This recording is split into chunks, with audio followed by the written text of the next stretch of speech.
पिछले भाग में आपने देखा कि जंगल के गुप्त आश्रम में बालक भोज एक तेजस्वी और पराक्रमी युवक बन चुका था। ऋषियों ने उसे संकेत दिया था कि अब समय आ गया है जब उसे अपने वास्तविक परिचय और अपने भाग्य का सामना करना होगा। लेकिन आखिरकार वह कौन सा रहस्य था जो वर्षों से उससे छिपाया गया? आइए जानते हैं आगे की कहानी। ऋषियों की बात सुनकर भोज के मन में अनेक प्रश्न उठने लगे। शांत स्वर में बोले, गुरुदेव, मेरा वास्तविक परिचय क्या है? मैं कौन हूँ? ऐसा कौन सा भाग्य है जिसके बारे में आप बार बार संकेत देते हैं? आश्रम के सबसे वृद्ध ऋषि ने अपनी आंखें बंद की और कुछ क्षण ध्यान में लीन रहने के बाद बोले, पुत्र, अब सत्य जानने का समय आ गया है। तुम कोई साधारण युवक नहीं हो। तुम मालवा के महान राजा सिंधुराज के पुत्र हो और धार नगरी की वास्तविक उत्तराधिकारी हो। यह सुनते ही भोज स्तब्ध रह गया। उनके पैरों तले जमीन खिसक गई। वर्षों से जिस जीवन को वह अपना सत्य समझते आए हैं, वह अचानक बदल गया था। ऋषि आगे बोले, तुम्हारे पिता के निधन के बाद तुम्हारे चाचा मुंज ने राज्य की बागडोर संभाली, लेकिन जब ज्योतिषियों ने भविष्यवाणी की कि एक दिन तुम चक्रवर्ती सम्राट बनोगे, तब भय ने उनके विवेक को ढक दिया।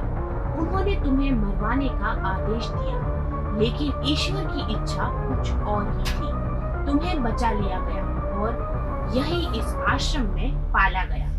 भोज की आंखों में आंसू आ गए। उन्हें अपने माता पिता की याद आने लगी, लेकिन आश्चर्य की बात यह थी कि उनके मन में राजा मुंज के लिए क्रोध नहीं था। उन्होंने कहा, यदि यह सब सत्य है तो भी मैं अपने चाचा से घृणा नहीं कर सकता। शायद उस समय भय ने उनसे यह भूल करवा दी। ऋषि मुस्कुराए। उन्होंने कहा, यही तुम्हारी सबसे बड़ी शक्ति है। जो व्यक्ति प्रतिशोध से ऊपर उठ जाता है, वही सच्चा राजा बनने योग्य होता है। उधर धार नगरी में राजा मुंज की बेचैनी दिन प्रतिदिन बढ़ती जा रही थी। गुप्तचर चारों दिशाओं में भेजे जा चुके थे। महीनों की खोज के बाद एक गुप्तचर को जंगल के बीच स्थित उस आश्रम का पता चल गया जहां भोज रह रहे थे। जब यह समाचार राजा मुंज तक पहुंचा तो उनके चेहरे का रंग उड़ गया। तो वह जीवित है, उन्होंने धीमे स्वर में कहा। कुछ क्षण बाद उन्होंने अपने सबसे विश्वास पात्र सैनिकों को बुलाया और आदेश दिया, उस युवक को किसी भी कीमत पर मेरे सामने प्रस्तुत किया जाए। लेकिन इस बार नियति कुछ और ही लिख चुकी थी। गुप्तचरों की गतिविधियों का समाचार आश्रम तक पहुंच गया। ऋषियों ने भोज को बुलाकर कहा, पुत्र, अब छिपने का समय समाप्त हो गया। तुम्हें अपने अधिकार और अपने कर्तव्य के लिए आगे बढ़ना होगा। अगले ही दिन भोज ने आश्रम छोड़ने की तैयारी की। प्रस्थान से पहले सभी ऋषियों ने उन्हें आशीर्वाद दिया। एक ऋषि ने कहा, याद रखना, तलवार की शक्ति से राज्य जीता जा सकता है, लेकिन प्रजा का हृदय केवल न्याय और करुणा से जीता जाता है। भोज ने उनके चरण स्पर्श किए और धार नगरी की ओर प्रस्थान कर दिया। यात्रा के दौरान जहां जहां भोज पहुंचे, लोग उनके व्यक्तित्व से प्रभावित हो गए। उनकी वाणी में विनम्रता थी, आंखों में तेज था और व्यवहार में अद्भुत सरलता। एक गांव में उन्होंने देखा कि कुछ सैनिक किसानों से जबरन कर वसूल रहे थे। भोज ने हस्तक्षेप किया और किसानों की सहायता की। जब लोगों को पता चला कि यह युवक अन्याय के विरुद्ध खड़ा हो रहा है, तो धीरे धीरे उनकी ख्याति फैलने लगी। कुछ ही महीनों में मालवा के अनेक लोगों के बीच चर्चा होने लगी कि एक तेजस्वी युवक प्रजा की रक्षा कर रहा है और न्याय दिला रहा है। यह समाचार आखिरकार राजा मुंज तक भी पहुंच गया। एक दिन राजा ने गुप्त रूप से उस युवक को देखने का निश्चय किया।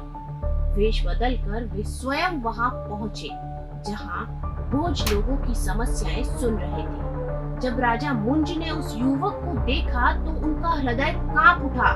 उन्हें अपने भाई सिंधुराज का चेहरा दिखाई देने लगा। वही तेज, वही आत्मविश्वास और वही दयालुता। उस क्षण राजा मुंज के भीतर वर्षों से दबा हुआ पश्चाताप फूट पड़ा।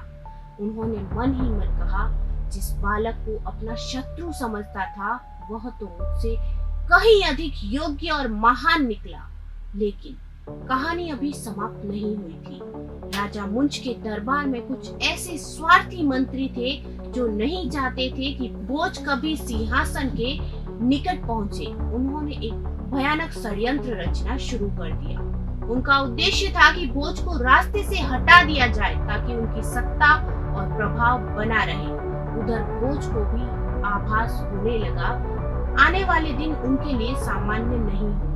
एक और था उनका प्रसिद्ध जन्म स्थल अधिकार और दूसरी ओर राज्य के भीतर पनपता षड्यंत्र। क्या राजा मुंज अपने अपराध को स्वीकार करेंगे? क्या भोज अपने चाचा को क्षमा कर पाएंगे? और आखिर वे कौन से षड्यंत्रकारी मंत्री थे जो मालवा के भविष्य को अंधकार में धकेलना चाहते थे? जानिए राजा भोज की इस अद्भुत गाथा के अगले भाग में।